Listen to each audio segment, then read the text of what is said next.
Romeo 5 अध्याय। विश्वास द्वारा ईश्वरंक सह शांति। अतएव विश्वास द्वारा धार्मिक गणित हेबारु आम्भे माने आम्भमानक प्रभु यीशु ख्रीष्टंक द्वारा ईश्वरंक सहित शांति रे अछु। जे अनुग्रहर अवस्था मध्यरे आम्भे माने अछु सेथिरे ताहांक द्वारा विश्वास रे प्रवेश मध्य करिअछु। पुणी आम्भे माने ईश्वरंक गौरवर भरोसा रे दर्प करुअछु। केवल ताहा नुहे समस्त क्लेशरे मध्य दर्प करुअछु। जेणु क्लेशरु धैर्य, धैर्यरु सच्चरित्र, पुणी सच्चरित्ररु भरोसा जे जन्मे एहा आम्भे माने जाणु। आउ भरोसा लज्जा दिए नहीं, कारण आम्भमानंकु प्रदत्त पवित्र आत्मांक द्वारा आम्भमानंक हृदय रे ईश्वरंक प्रेम परिव्याप्त होइअछि। कारण जेतेबेले आम्भे माने निरुपाय थिलु सेतेबेले ख्रीष्ट उपयुक्त समय रे अधार्मिक मानक निमंते मृत्युभोग कले। धार्मिक लोक निमंते प्राय केही मृत्युभोग करिबो नाही, उत्तम लोक निमंते अबा केही प्राण देबाको साहस करि पारे। किंतु आम्भे माने पापी थिबा समय रे सुधा ख्रीष्ट जे आम्भमानक निमंते मृत्युभोग कले सेथिरे ईश्वर आम्भमानक प्रति आपणा प्रेम सप्रमाण करिअछंती। अतएव एहा आहुरी सुनिश्चित जे आम्भे माने एबे ताहांक रक्त द्वारा धार्मिक गणित हेबारु ताहांक द्वारा ईश्वरंक क्रोधरु रक्षा पाइबा। कारण आम्भे माने शत्रु थिबा समय रे जदि ईश्वरंक सहित ताहांक पुत्रंक मृत्यु द्वारा मिलित हेलु, ताहा हेले एहा अधिक सुनिश्चित जे आम्भे माने मिलित होई ताहांक जीवन द्वारा परित्राण पाइबा। पुणी केवल ताहा नुहे, किंतु आम्भमानक जे प्रभु यीशु ख्रीष्टंक द्वारा आम्भे माने एबे मिलन लाभ करिअछु, ताहांक द्वारा आम्भे माने ईश्वरंक ठारे दर्प मध्य करुअछु। आदमंक द्वारा मृत्यु, ख्रीष्टंक द्वारा जीवन। अतएव जेपरि जणे लोक द्वारा पाप ओ पाप द्वारा मृत्यु जगत रे प्रवेश कला, आउ सेही प्रकारे मृत्यु समस्त लोकंक प्रति घटिला, जेणु समस्ते तो पाप कले। कारण व्यवस्था पर्यंत पाप जगत रे थिला, किंतु व्यवस्था नथिले पाप गणा जाए नाही। तथापि जे माने आदमंक आज्ञा लंघन सदृश पाप करि नथिले, आदमंक ठारु मसांक पर्यंत सेमानंक उपरे सुधा मृत्यु राजत्व करिथिला। जहांक आगमनर कथा थिला आदम ताहांकर प्रतिरूप, किंतु अपराध जेपरि अनुग्रह दान मध्य जे सेही परि ताहा नुहे। कारण जदि जनकर अपराध द्वारा अनेके मृत्यु भोग कले, ताहा हेले ईश्वरंक अनुग्रह व जणे मनुष्यंक अर्थात जीशुख्रीष्टंक अनुग्रह दत्त दान अनेकंक प्रति अधिक प्रचुर हेला। आउ जणे पाप करिबार जेपरि फल हेला, एही दानर फल सेपरि नुहे। कारण जनक हेतु जेउ विचार सेथिर फल दंडाज्ञा हेला, किंतु अनेकंक अपराध स्थले जेउ अनुग्रह दान सेथिर फल धार्मिक गणना हेला। जेणु जदि जनकर अपराध रे सेही जनक द्वारा मृत्यु राजत्व कला, तेबे जेउ माने अनुग्रह व धार्मिकता दानर प्रचुरता प्राप्त हुअंती, सेमाने एक व्यक्ति अर्थात जीशुख्रीष्टंक द्वारा आहुरी अधिक रूपे जीवन रे राजत्व करिबे। अतएव जनकर अपराधर फलस्वरूपे जेपरि समस्त मनुष्यंक प्रति दंडाज्ञा घटिला, सेहीपरि मध्य जनकर धार्मिकतार कर्मर फलस्वरूपे समस्त मनुष्यंक प्रति जीवनदायक धार्मिक गणना घटिला। कारण जेपरि जनकर अनाज्ञा बहता द्वारा अनेके पापी हेले, सेहीपरि मध्य जनकर आज्ञा बहता द्वारा अनेके धार्मिक हेबे। एहा छड़ा व्यवस्था मध्य प्रवेश कला, जेपरि अपराध अधिक हुए, किंतु जेउठारे पाप अधिक हेला सेहिठारे अनुग्रह आहुरी अति अधिक हेला। जेपरि पाप जे प्रकार मृत्यु रे राजत्व करिथिला, सेहीपरि अनुग्रह मध्य आम्भमानंक प्रभु यीशु ख्रीष्टंक द्वारा अनंत जीवनदायक धार्मिकता दान करी राजत्व करिब। रोमियो 6 अध्याय। पाप प्रति मृत, ईश्वरंक प्रति सजीव। तेबे आम्भेमाने कौन करिबा?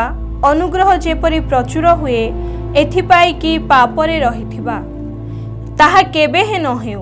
पाप प्रति मृत जे आम्भेमाने सेथिरे किपरि आउ जीवन काटिबा।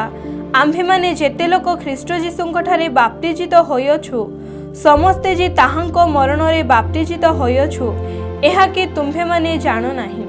अतएव आम्भेमाने बाप्तिस्म द्वारा मरणरे ताहांको सहित समाधि प्राप्त होइअछु जेपरि ख्रीष्ट पितांको गौरव द्वारा मृतमानंको मध्यरु जेउ प्रकारे उत्थापित हेले आम्भेमाने मध्य सेही प्रकारे जीवनर नूतन भावरे आचरण करू। कारण जदि आम्भेमाने ताहांको मृत्युर सादृश्य मृत्युभोग करी ताहांको सहित एकीभूत होइअछु ताहा हेले निश्चय ताहांको पुनरुत्थानर सादृश्य मध्य उत्थित होई ताहांको सहित एकीभूत हेबा। जेपरि आम्भेमाने आउ पापर दासत्वरे न रहू एथिपाई पापर शरीर विनष्ट हेबा निमंते आम्भमानंकर पुरातन स्वभाव जे ताहांको सहित क्रूसरे हत होइअछि एहा तो आम्भेमाने जाणु। कारण जे मरिअछि से पापरु मुक्त होइअछि। किंतु आम्भेमाने जदि ख्रीष्टंको सहित मरिअछु ताहा हेले आम्भेमाने जे ताहांको सहित मध्य बंचिबा एहा आम्भेमाने विश्वास करू। ख्रीष्ट मृतमानंक मध्यरु उत्थापित हेबारु जे आउ केबे मरिबे नाही एहा तो आम्भेमाने जाणु। ताहांको उपरे मृत्युर आउ कर्तृत्व नाही। कारण से जो मृत्युभोग कले तद्वारा से एकाथरे पाप प्रति मृत हेले किंतु से जो जीवन रे जीवित सेथिरे से ईश्वरंक प्रति जीवित अटंती। सेही प्रकारे तुम्भे माने मध्य आपणा आपणा को पाप प्रति मृत किंतु ख्रीष्ट जीशुंक सहभागितारे थाई ईश्वरंक प्रति जीवित बोली गणना कर। अतएव पाप तुम्भमानंक मर्त्य शरीर रे राजत्व न करू ताहा कले तुम्भे माने सेथिर कोभिलास गुड़ाकर बशवर्ती हेब किंबा आपणा आपणार अंग प्रत्यंगरु अधार्मिकतार अस्त्र शस्त्र रूपे पाप निकटरे समर्पण करू नाही किंतु मृतमानंक मध्यरु जीवित हेला परी आपणा आपणा को ईश्वरंक निकटरे समर्पण कर। पुणे आपणा आपणा अंग प्रत्यंग को धार्मिकतार अस्त्र शस्त्र रूपे ईश्वरंक निकटरे समर्पण कर। कारण पाप तुम्भमानंक उपरे कर्तृत्व करिबो नाही जेणु तुम्भे माने व्यवस्थार अधीन नुह मात्र अनुग्रहर अधीन अट। धार्मिकतार दासत्व तेबे कौन आम्भे माने जे व्यवस्थार अधीन नहु मात्र अनुग्रहर अधीन अटु एथि निमंते कि पाप करिबा ताहा केबे हे न हेउ। मृत्युजनक पाप किंबा धार्मिकता जनक आज्ञाबहता एहा मध्यरु जाहा निकटरे तुम्भे माने आज्ञाबह हेबा निमंते आपणा आपणा को दास रूपे समर्पण कर अर्थात जाहार आज्ञा पालन कर ताहार जे तुम्भे माने दास अट एहा कौन जान नाही। किंतु ईश्वरंकर धन्यवाद हेउ जे तुम्भे माने जेउ माने कि पूर्वरे पापर दास थिल एबे जेउ शिक्षार आदर्श निकटरे समर्पित होयछ हृदय सह सेथिर आज्ञाबह होयछ पुणी पापर मुक्त होई धार्मिकतार दास होयछ।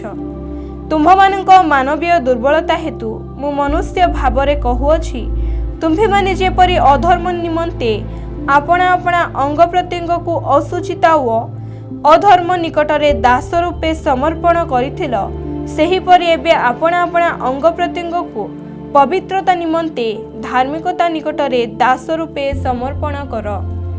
कारण तुम्भे माने पापर दास थिबा समय रे धार्मिकता संबंध रे स्वाधीन थिल तेबे सेही समय रे तुम्भमानंकर की फल थिला जे समस्त विषय रे तुम्भे माने एबे लज्जाबोध करूअछ केवल सेतिकी मात्र सेही समस्तर परिणाम तो मृत्यु। किंतु एबे पापर अधीनतारु मुक्त होई ईश्वरंक दास हेबारु तुम्हे माने पवित्रता उद्देश्य रे फल पाउअछ आउ एथिर परिणाम अनंत जीवन। कारण पापर वेतन मृत्यु किंतु ईश्वरंक अनुग्रह दान आम्भमानंक प्रभु ख्रीष्ट जीशुंक सहभागितारे अनंत जीवन अटे। रोमियो 7 अध्याय व्यवस्थारु मुक्त। हे भाई माने मनुष्य जे पर्यंत जीवित थाए से पर्यंत व्यवस्था जे ताहार उपरे कर्तृत्व करे यह तुम्हे माने कौन जानु नाही। मु तो व्यवस्था जानिबा लोक माननकु कहूअछि। स्वामी जे पर्यंत जीवित थाए से पर्यंत स्त्री स्वामी सहित व्यवस्था द्वारा आबद्ध थाए, किंतु स्वामी मरीगले स्त्री स्वामीर व्यवस्थारु मुक्त हुए। अतएव स्वामी बंची थाउ थाउ स्त्री जदि अन्य पुरुष सहित संयुक्त हुए ताहा हेले ताकू व्यभिचारिणी बोली कुहाजिबो, किंतु जदि स्वामी मरी जाए तेबे स्त्री व्यवस्थारु मुक्त हुए। आउ जदि से अन्य पुरुष सहित संयुक्त हुए ताहा हेले से व्यभिचारिणी हुए नाही। एणु हे मोहर भाई माने, ख्रीष्टଙ୍କ शरीर द्वारा तुम्हे माने मध्य व्यवस्था प्रति मृत होइछ, जेपरि तुम्हे माने अन्य सहित संयुक्त हुओ, अर्थात आम्भे माने ईश्वरଙ୍କ निमंते फल उत्पन्न करिबा पई जे मृत्युरु उत्थापित होइछंती ताहांक सहित संयुक्त हुओ।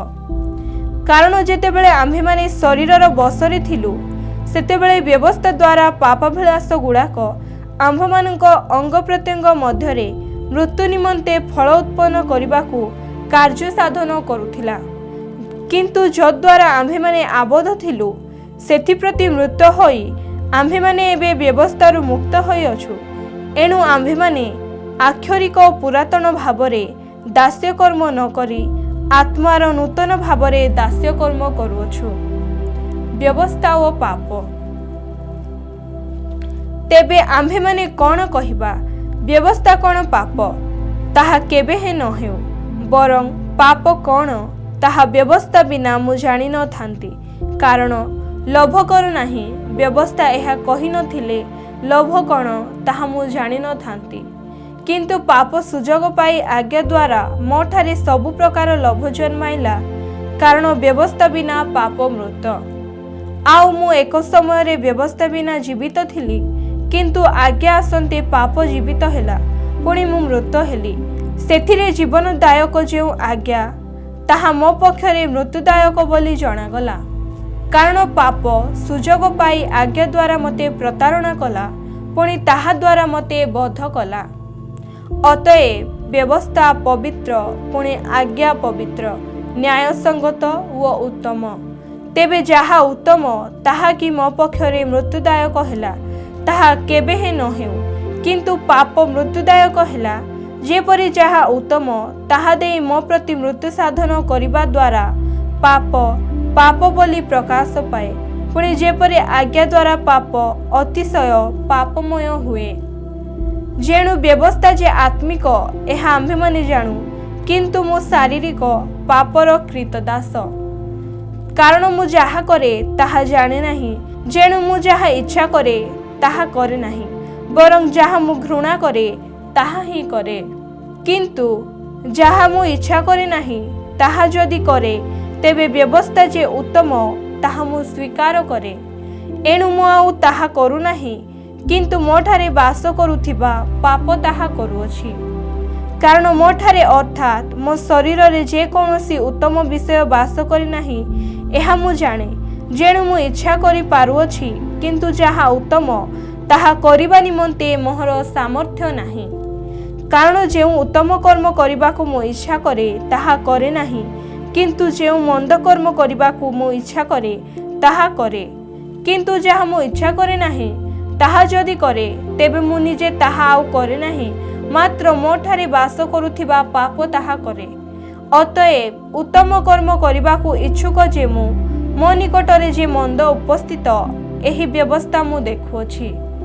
कारण आंतरिक पुरुषर भावानुसारे मु ईश्वरଙ୍କ व्यवस्थारे आनंद करे, किंतु मु मोहर अंग प्रत्यंगरे गोटिए भिन्न व्यवस्था देखे, ताहा मोहर मनरे व्यवस्था विपक्षरे युद्ध करे। आउ मोहर अंग प्रत्यंगरे जो पापर व्यवस्था अछि मते सेथिरे बंदी करी दिए। हाय दुर्भाग्य मनुष्य जे मु, मते एही मृत्युर शरीररु किए उद्धार करिबो। आम्भमानଙ୍କ प्रभु जीशुख्रीष्टଙ୍କ द्वारा ईश्वरଙ୍କର धन्यवाद हेउ। अतएव मु निजे मन द्वारा ईश्वरଙ୍କ व्यवस्थार दास, किंतु शरीरर द्वारा पापर व्यवस्थार दास अटे। ଅତଏବ ମୁଁ ନିଜେ ମନ ଦ୍ୱାରା ଈଶ୍ୱରଙ୍କ ବ୍ୟବସ୍ଥାର ଦାସ, କିନ୍ତୁ ଶରୀର ଦ୍ୱାରା ପାପ ବ୍ୟବସ୍ଥାର ଦାସ ଅଟେ। ରୋମୀୟ 8 ଅଧ୍ୟାୟ। ଆଧ୍ୟାତ୍ମିକ ଜୀବନ। ଅତଏବ ଯେଉଁମାନେ ଖ୍ରୀଷ୍ଟ ଯୀଶୁଙ୍କ ଠାରେ ଅଛନ୍ତି ସେମାନଙ୍କ ପ୍ରତି ବର୍ତ୍ତମାନ କୌଣସି ଦଣ୍ଡାଜ୍ଞା ନାହିଁ, କାରଣ ଜୀବନଦାୟକ ଆତ୍ମାଙ୍କ ବ୍ୟବସ୍ଥା ଖ୍ରୀଷ୍ଟ ଯୀଶୁଙ୍କ ସହଭାଗିତାରେ ତୁମ୍ଭକୁ ପାପ ଓ ମୃତ୍ୟୁଦାୟକ ବ୍ୟବସ୍ଥାରୁ ମୁକ୍ତ କରିଅଛି। ଯେଣୁ ଶରୀର ସକାଶେ ଦୁର୍ବଳ ହେବାରୁ ବ୍ୟବସ୍ଥା ଯାହା ସାଧନ କରିପାରିଲା ନାହିଁ, ତାହା ଈଶ୍ୱର ଆପଣା ପୁତ୍ରଙ୍କୁ ପାପମୟ ଶରୀରର ସାଦୃଶ୍ୟରେ ପାପ ବିନାଶ ନିମନ୍ତେ ପ୍ରେରଣ କରି ଶରୀରରେ ପାପକୁ ଦଣ୍ଡାଜ୍ଞା ଦେବା ଦ୍ୱାରା କଲେ, ଯେପରି ଶାରୀରିକ ଭାବାନୁସାରେ ଆଚରଣ ନ କରି ଆତ୍ମିକ ଭାବାନୁସାରେ ଆଚରଣ କରିଥାଉ, ଯେ ଆମ୍ଭେମାନେ ଆମ୍ଭମାନଙ୍କଠାରେ ବ୍ୟବସ୍ଥାର ଧର୍ମବିଧି ସଫଳ ହୁଏ। କାରଣ ଯେଉଁମାନେ ଶାରୀରିକ ମନା ସେମାନେ ଶାରୀରିକ ବିଷୟରେ ମନୋଯୋଗ କରନ୍ତି, କିନ୍ତୁ ଯେଉଁମାନେ ଆତ୍ମିକ ମନା ସେମାନେ ଆତ୍ମିକ ବିଷୟରେ ମନୋଯୋଗ କରନ୍ତି। କାରଣ ଶାରୀରିକ ଭାବ ମୃତ୍ୟୁଜନକ, କିନ୍ତୁ ଆତ୍ମିକ ଭାବ ଜୀବନ ଓ ଶାନ୍ତିଦାୟକ। ଯେଣୁ ଶାରୀରିକ ଭାବ ଈଶ୍ୱରଙ୍କ ବିରୁଦ୍ଧରେ ଶତ୍ରୁତା, କାରଣ ତାହା ଈଶ୍ୱରଙ୍କ ବ୍ୟବସ୍ଥାର ବଶୀଭୂତ ନୁହେଁ, ପୁଣି ବଶୀଭୂତ ହେବା ଅସମ୍ଭବ। ଯେଉଁମାନେ ଶରୀରର ବଶରେ ଅଛନ୍ତି ସେମାନେ ଈଶ୍ୱରଙ୍କର ସନ୍ତୋଷ ପାତ୍ର ହୋଇପାରନ୍ତି ନାହିଁ। କିନ୍ତୁ ଈଶ୍ୱରଙ୍କ ଆତ୍ମା ଯଦି ତୁମ୍ଭମାନଙ୍କଠାରେ ବାସ କରନ୍ତି, ତାହାହେଲେ ତୁମ୍ଭେମାନେ ଶରୀରର ବଶରେ ନାହଁ, ମାତ୍ର ଆତ୍ମାଙ୍କ ବଶରେ ଅଛ। ଯଦି କେହି ଖ୍ରୀଷ୍ଟଙ୍କ ଆତ୍ମା ପାଇନଥାଏ, ତେବେ ସେ ତାହାଙ୍କର ନୁହେଁ। କିନ୍ତୁ ଯଦି ଖ୍ରୀଷ୍ଟ ତୁମ୍ଭମାନଙ୍କଠାରେ ଥାଆନ୍ତି, ତାହାହେଲେ ଶରୀର ପାପ ହେତୁ ମୃତ ଅଟେ, ମାତ୍ର ଆତ୍ମା ଧାର୍ମିକତା ହେତୁ ଜୀବିତ ଅଟେ। ଆଉ ଯେ ମୃତମାନଙ୍କ ମଧ୍ୟରୁ ଯୀଶୁଙ୍କୁ ଉଠାଇଲେ, ତାହାଙ୍କର ଆତ୍ମା ଯଦି ତୁମ୍ଭମାନଙ୍କଠାରେ ବାସ କରନ୍ତି, ତେବେ ଯେ ମୃତମାନଙ୍କ ମଧ୍ୟରୁ ଖ୍ରୀଷ୍ଟ ଯୀଶୁଙ୍କୁ ଉଠାଇଲେ, ସେ ତୁମ୍ଭମାନଙ୍କଠାରେ ବାସ କରୁଥିବା ଆପଣା ଆତ୍ମାଙ୍କ ଦ୍ୱାରା ତୁମ୍ଭମାନଙ୍କ ମର୍ତ୍ତ୍ୟ ଶରୀରକୁ ମଧ୍ୟ ଜୀବିତ କରିବେ। ଖ୍ରୀଷ୍ଟଙ୍କ ସହ ଉତ୍ତରାଧିକାରୀ। ଅତଏବ ହେ ଭାଇମାନେ, ଆମ୍ଭେମାନେ ଋଣୀ, କିନ୍ତୁ ଶାରୀରିକ ଭାବାନୁସାରେ ଜୀବନଯାପନ କରିବାକୁ ଶରୀର ନିକଟରେ ନୁହେଁ। କାରଣ ଯଦି ଶାରୀରିକ ଭାବାନୁସାରେ ତୁମ୍ଭେମାନେ ଜୀବନଯାପନ କର, ତେବେ ଅବଶ୍ୟ ମରିବ। କିନ୍ତୁ ଯଦି ଆତ୍ମାଙ୍କ ଦ୍ୱାରା ତୁମ୍ଭେମାନେ ଶରୀରର କର୍ମ ସବୁକୁ ବିନାଶ କର, ତେବେ ଜୀବିତ ହେବ। ଯେଣୁ ଯେତେ ଲୋକ ଈଶ୍ୱରଙ୍କ ଆତ୍ମାଙ୍କ ଦ୍ୱାରା ଚାଳିତ ହୁଅନ୍ତି, ସେମାନେ ଈଶ୍ୱରଙ୍କ ସନ୍ତାନ। କାରଣ ତୁମ୍ଭେମାନେ ପୁନର୍ବାର ଭୟ କରିବା ନିମନ୍ତେ ଦାସତ୍ୱର ଆତ୍ମା ପାଇନାହଁ, କିନ୍ତୁ ପୁତ୍ରତ୍ୱର ଆତ୍ମା ପାଇଅଛ। ତଦ୍ୱାରା ଆମ୍ଭେମାନେ ଆବା ପିତା ବୋଲି ଡାକିଥାଉ। ଆମ୍ଭେମାନେ ଈଶ୍ୱରଙ୍କ ସନ୍ତାନ ବୋଲି ସେହି ଆତ୍ମା ସ୍ୱୟଂ ଆମ୍ଭମାନଙ୍କ ଆତ୍ମା ସହିତ ସାକ୍ଷ୍ୟ ପ୍ରଦାନ କରନ୍ତି। ଆଉ ଯଦି ସନ୍ତାନ, ତେବେ ଉତ୍ତରାଧିକାରୀ, ଅର୍ଥାତ୍ ଯଦି ଖ୍ରୀଷ୍ଟଙ୍କ ସହିତ ଗୌରବାନ୍ୱିତ ମଧ୍ୟ ହେବା ନିମନ୍ତେ ଆମ୍ଭେମାନେ ତାହାଙ୍କ ସାଙ୍ଗରେ ଦୁଃଖ ଭୋଗ କରୁ, ତେବେ ଈଶ୍ୱରଙ୍କ ଉତ୍ତରାଧିକାରୀ ଓ ଖ୍ରୀଷ୍ଟଙ୍କ ସହ ଉତ୍ତରାଧିକାରୀ ଅଟୁ। ଗୌରବୋଜ୍ୱଳ ଭବିଷ୍ୟତ। କାରଣ ମୋ ବିଚାରରେ ଯେଉଁ ଗୌରବ ଆମ୍ଭମାନଙ୍କ ପ୍ରତି ପ୍ରକାଶିତ ହେବ, ତାହା ତୁଳନାରେ ଏହି ବର୍ତ୍ତମାନ କାଳର ଦୁଃଖ ଭୋଗ କିଛି ହିଁ ନୁହେଁ। ଯେଣୁ ସୃଷ୍ଟିର ଏକାନ୍ତ ଆକାଂକ୍ଷା ଈଶ୍ୱରଙ୍କ ସନ୍ତାନମାନଙ୍କର ପ୍ରକାଶ ନିମନ୍ତେ ଅପେକ୍ଷା କରୁଅଛି। କାରଣ ସୃଷ୍ଟି ଅସାରତାର ବଶୀଭୂତ ହେଲା, ତାର ନିଜ ଇଚ୍ଛାରୁ ନୁହେଁ, କିନ୍ତୁ ଯେ ତାକୁ ବଶୀଭୂତ କଲେ ତାହାଙ୍କ ଇଚ୍ଛାରୁ। ଆଉ ତାହା ଭରସାଯୁକ୍ତ ହୋଇ ବଶୀଭୂତ ହେଲା। ଯେଣୁ ସୃଷ୍ଟି ନିଜେ ମଧ୍ୟ ଈଶ୍ୱରଙ୍କ ସନ୍ତାନମାନଙ୍କ ଗୌରବମୟ ଅବସ୍ଥା ସମ୍ବନ୍ଧୀୟ ସ୍ୱାଧୀନତା ପ୍ରାପ୍ତି ନିମନ୍ତେ କ୍ଷୟର ଦାସତ୍ୱରୁ ମୁକ୍ତ ହେବ। କାରଣ ସମସ୍ତ ସୃଷ୍ଟି ଯେ ଆଜି ପର୍ଯ୍ୟନ୍ତ ଏକ ସଙ୍ଗରେ ଆର୍ତ୍ତନାଦ କରୁଅଛି ଓ ପ୍ରସବ ବେଦନାରେ ବ୍ୟଥିତ ହେଉଅଛି, ଏହା ଆମ୍ଭେମାନେ ଜାଣୁ। ଆଉ କେବଳ ତାହା ନୁହେଁ, କିନ୍ତୁ ପ୍ରଥମ ଫଳ ସ୍ୱରୂପେ ଆତ୍ମାଙ୍କୁ ପାଇଅଛୁ ଯେ ଆମ୍ଭେମାନେ ନିଜେ ନିଜେ ମଧ୍ୟ ପୁତ୍ରତ୍ୱ ଅର୍ଥାତ୍ ଆପଣା ଆପଣା ଶରୀରର ମୁକ୍ତି ନିମନ୍ତେ ଅପେକ୍ଷା କରୁ କରୁ ଆପଣା ଆପଣା ଅନ୍ତରରେ ଆର୍ତ୍ତନାଦ କରୁଅଛୁ। କାରଣ ଭରସାରେ ଆମ୍ଭେମାନେ ପରିତ୍ରାଣ ପାଇଅଛୁ। କିନ୍ତୁ ଦୃଷ୍ଟିଗୋଚର ଯେଉଁ ଭରସା, ତାହା ଭରସା ନୁହେଁ। ଯେଣୁ ଯାହା ଜଣେ ଦେଖୁଅଛି ସେଥି ନିମନ୍ତେ ସେ କାହିଁକି ଆଉ ଭରସା କରିବ? କିନ୍ତୁ ଆମ୍ଭେମାନେ ଯାହା ଦେଖୁନାହୁଁ, ଯଦି ତାହା ନିମନ୍ତେ ଭରସା କରୁ, ତାହାହେଲେ ଧୈର୍ଯ୍ୟ ସହକାରେ ତାହାର ଅପେକ୍ଷାରେ ଥାଉ। ଆଉ ସେହି ପ୍ରକାରେ ଆତ୍ମା ମଧ୍ୟ ଆମ୍ଭମାନଙ୍କ ଦୁର୍ବଳତାରେ ସାହାଯ୍ୟ କରନ୍ତି। କାରଣ କ'ଣ ପ୍ରାର୍ଥନା କରିବା ଉଚିତ ତାହା ଆମ୍ଭେମାନେ ଜାଣୁନାହୁଁ, କିନ୍ତୁ ଆତ୍ମା ସ୍ୱୟଂ ଅକଥନୀୟ ଆର୍ତ୍ତନାଦରେ ଆମ୍ଭମାନଙ୍କ ନିମନ୍ତେ ନିବେଦନ କରନ୍ତି। ପୁଣି ଯେ ଆମ୍ଭମାନଙ୍କ ହୃଦୟ ଅନୁସନ୍ଧାନ କରନ୍ତି, ସେ ଆତ୍ମାଙ୍କ ଭାବ କ'ଣ ତାହା ଜାଣନ୍ତି। କାରଣ ସେ ଈଶ୍ୱରଙ୍କ ଇଚ୍ଛାନୁସାରେ ସାଧୁମାନଙ୍କ ନିମନ୍ତେ ନିବେଦନ କରନ୍ତି। ଯେଉଁମାନେ ଈଶ୍ୱରଙ୍କୁ ପ୍ରେମ କରନ୍ତି, ଯେଉଁମାନେ ତାହାଙ୍କ ସଂକଳ୍ପ ଅନୁସାରେ ଆହୁତ ହୋଇଅଛନ୍ତି, ଈଶ୍ୱର ଯେ ସମସ୍ତ ବିଷୟରେ ସେମାନଙ୍କର ମଙ୍ଗଳ ସାଧନ କରନ୍ତି, ଏହା ଆମ୍ଭେମାନେ ଜାଣୁ। କାରଣ ଯେଉଁମାନଙ୍କୁ ସେ ପୂର୍ବରୁ ଜାଣିଥିଲେ, ସେମାନଙ୍କୁ ତାହାଙ୍କ ପୁତ୍ରଙ୍କ ପ୍ରତିମୂର୍ତ୍ତିର ଅନୁରୂପ ହେବା ନିମନ୍ତେ ସେ ପୂର୍ବରୁ ନିରୂପଣ ମଧ୍ୟ କରିଥିଲେ, ଯେପରି ସେ ଅନେକ ଭ୍ରାତାଙ୍କ ମଧ୍ୟରେ ଅଗ୍ରଜ ହୁଅନ୍ତି। ଆଉ ଯେଉଁମାନଙ୍କୁ ସେ ପୂର୍ବରୁ ନିରୂପଣ କରିଥିଲେ, ସେମାନଙ୍କୁ ସେ ମଧ୍ୟ ଆହ୍ୱାନ କଲେ। ପୁଣି ଯେଉଁମାନଙ୍କୁ ସେ ଆହ୍ୱାନ କଲେ, ସେମାନଙ୍କୁ ସେ ମଧ୍ୟ ଧାର୍ମିକ ବୋଲି ଗଣିଲେ। ଆଉ ଯେଉଁମାନଙ୍କୁ ସେ ଧାର୍ମିକ ବୋଲି ଗଣିଲେ, ସେମାନଙ୍କୁ ସେ ମଧ୍ୟ ଗୌରବାନ୍ୱିତ କଲେ।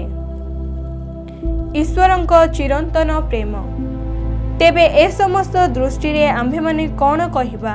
ଯଦି ଈଶ୍ୱର ଆମ୍ଭମାନଙ୍କ ସପକ୍ଷ, ତେବେ ଆମ୍ଭମାନଙ୍କର ବିପକ୍ଷ କିଏ?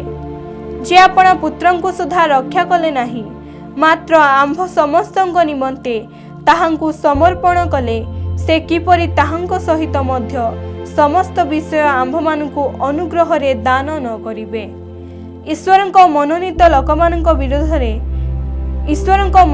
ଲୋକମାନଙ୍କ ବିରୁଦ୍ଧରେ କିଏ ଅଭିଯୋଗ କରିବ?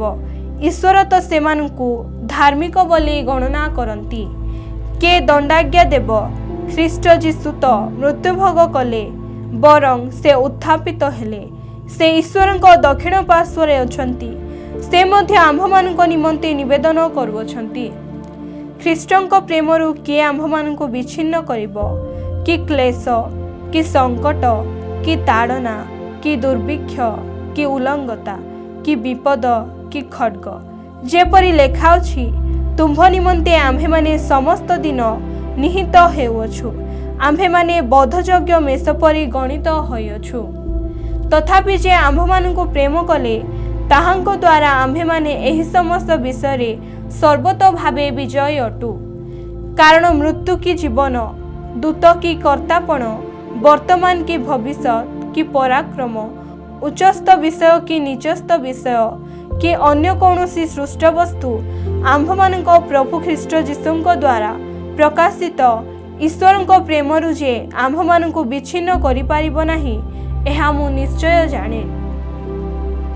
ରୋମୀୟ 9 ଅଧ୍ୟାୟ। ଈଶ୍ୱରଙ୍କ ଉତ୍କୃଷ୍ଟ ମନୋନୟନ। ମୋହର ହୃଦୟରେ ଯେ ଗଭୀର ଦୁଃଖ ଓ ନିରନ୍ତର ବେଦନା ହେଉଅଛି, ଏହା ମୁଁ ଖ୍ରୀଷ୍ଟଙ୍କ ସାକ୍ଷାତରେ ସତ୍ୟ କହୁଅଛି, ମିଥ୍ୟା କହୁନାହିଁ। ମୋହର ବିବେକ ପବିତ୍ର ଆତ୍ମାଙ୍କ ପ୍ରଭାବରେ ମୋ ସହିତ ସାକ୍ଷ୍ୟ ଦେଉଅଛି। କାରଣ ଯେଉଁମାନେ ଶାରୀରିକ ଭାବେ ମୋହର ଆତ୍ମୀୟ, ଏପରି ମୋହର ଭାଇମାନଙ୍କ ନିମନ୍ତେ ମୁଁ ନିଜେ ଖ୍ରୀଷ୍ଟଙ୍କ ଠାରୁ ପୃଥକ୍ ରହି ଶାପଗ୍ରସ୍ତ ହେବା ପାଇଁ ଇଚ୍ଛା କରିପାରନ୍ତି। ସେମାନେ ତ ଇସ୍ରାଏଲୀୟ, ପୁତ୍ରତ୍ୱ, ଗୌରବ, ନିୟମ ସମୂହ, ବ୍ୟବସ୍ଥା ପ୍ରଦାନ, ଉପାସନା ଓ ପ୍ରତିଜ୍ଞା ସମୂହ ସେମାନଙ୍କର। ପିତୃପୁରୁଷମାନେ ସେମାନଙ୍କର, ଆଉ ଶାରୀରିକ ଭାବେ ସେମାନଙ୍କ ମଧ୍ୟରୁ ଖ୍ରୀଷ୍ଟ ଉତ୍ପନ୍ନ ସେହି ସର୍ବାଧିପତି ଈଶ୍ୱର ଯୁଗେ ଯୁଗେ ଧନ୍ୟ। ଆମେନ୍। କିନ୍ତୁ ଈଶ୍ୱରଙ୍କ ବାକ୍ୟ ଯେ ବିଫଳ ହୋଇଅଛି, ଏପରି ନୁହେଁ। କାରଣ ଯେଉଁମାନେ ଇସ୍ରାଏଲ ବଂଶରେ ଜାତ, ସେମାନେ ଯେ ସମସ୍ତେ ଇସ୍ରାଏଲ, କିଏ ବା ଅବ୍ରାହମଙ୍କ ବଂଶ ବୋଲି ଯେ ସମସ୍ତେ ସନ୍ତାନ, ତାହା ନୁହେଁ। କିନ୍ତୁ ଇସାକଙ୍କ ଠାରେ ତୁମ୍ଭର ବଂଶ ଖ୍ୟାତ ହେବ। ଏଥିର ଅର୍ଥ ଏହି, ଶାରୀରିକ ଭାବେ ଯେଉଁମାନେ ସନ୍ତାନ, ସେମାନେ ଯେ ଈଶ୍ୱରଙ୍କ ସନ୍ତାନ ତାହା ନୁହେଁ, କିନ୍ତୁ ପ୍ରତିଜ୍ଞାର ସନ୍ତାନ ବଂଶ ରୂପେ ଗଣିତ ହୁଅନ୍ତି। କାରଣ ଏହା ତ ପ୍ରତିଜ୍ଞାର ବାକ୍ୟ, ଏହି ଋତୁରେ ଆମ୍ଭେ ଆସିବା, ଆଉ ସାରା ଗୋଟିଏ ପୁତ୍ର ପ୍ରାପ୍ତ ହେବ। ଆଉ କେବଳ ତାହା ନୁହେଁ, किंतु रिबिका मध्य जणे व्यक्तिंक द्वारा अर्थात आंभमानंक पितृपुरुष इसाकंक द्वारा गर्भवती हेलाउतारे जेतेबेले संतान माने जन्म होई नथिले आउ भलो किंबा मंद किछि करि नथिले सेतेबेले कर्म हेतु नुहे मात्र आह्वानकारींक इच्छा हेतु निर्वाचन अनुसारे ईश्वरंक संकल्प जेपरि स्थिर रहे एथि निमंते एही कथा तांकु कुहा जाइथिला जस्ट कनिष्ठर दास हेबो जेपरि लेखा अछि जाकुब को आंभे प्रेम कलु किंतु एसो को घृणा कलु। तेबे आंभे माने कौन कहिबा ईश्वरंक ठारे कि अन्याय अछि ताहा केबे हे न हेउ कारण से मसांकु कहंती जहा उपरे आंभर दया अछि ताहा को आंभे दया करिबा आउ जहा उपरे आंभर कृपा अछि ताहा को आंभे कृपा करिबा। अतएव जे इच्छा करे किंबा जे चेष्टा करे ताहा ठारु एहा हुए नाही मात्र दयालु ईश्वरंक ठारु हुए। जेणु शास्त्र फारंकु कहे आंभे जेपरि तुम्भ ठारे आंभर शक्ति देखाऊ आउ जेपरि समस्त पृथ्वी रे आंभर नाम घोषित हुए एही अभिप्राय रे तो आंभे तुम्भकु उत्थापन कलु।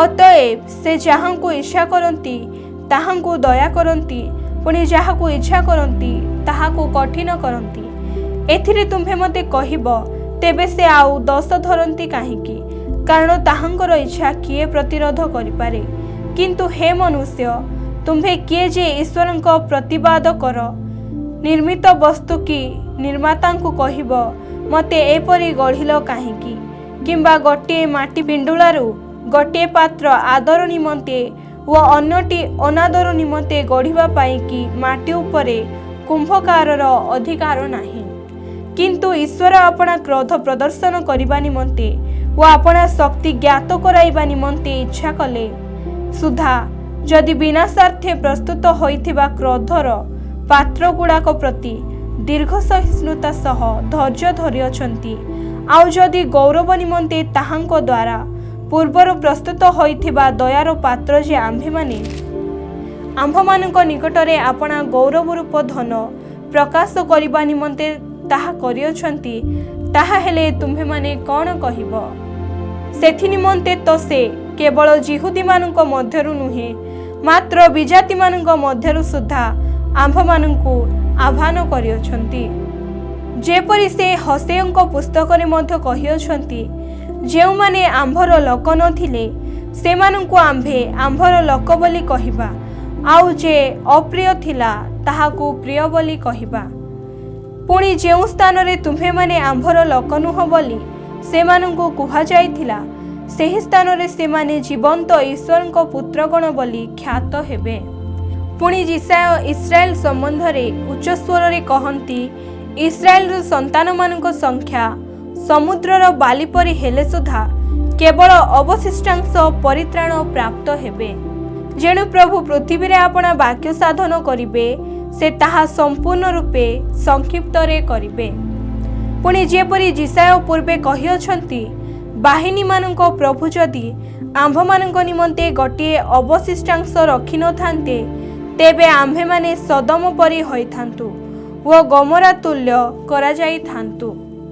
इस्राएल रो अविश्वास तेबे आंभे माने कोन कहिबा जेउ विजाति माने धार्मिकतार अनुगमन करुनथिले से माने धार्मिकता एपरि कि विश्वासमूलक धार्मिकता लाभ करि अछंती किंतु इस्राएल धार्मिकतार व्यवस्था अनुगमन करू करू सही व्यवस्था पर्यंत पहुंचिला नहीं काहीकि कारण से माने विश्वास द्वारा ताहा न खोजी कर्म द्वारा खोजुथिले से माने सही बाधाजनक प्रस्तर रे झुंटी पड़िले जेपरि लेखा अछि देख आंभे सियन रे गोटे बाधाजनक प्रस्तर व विघ्नजनक पाषाण स्थापन करूअछु आउ जे ताहांक ठारे विश्वास करे से लज्जित हेब नाही।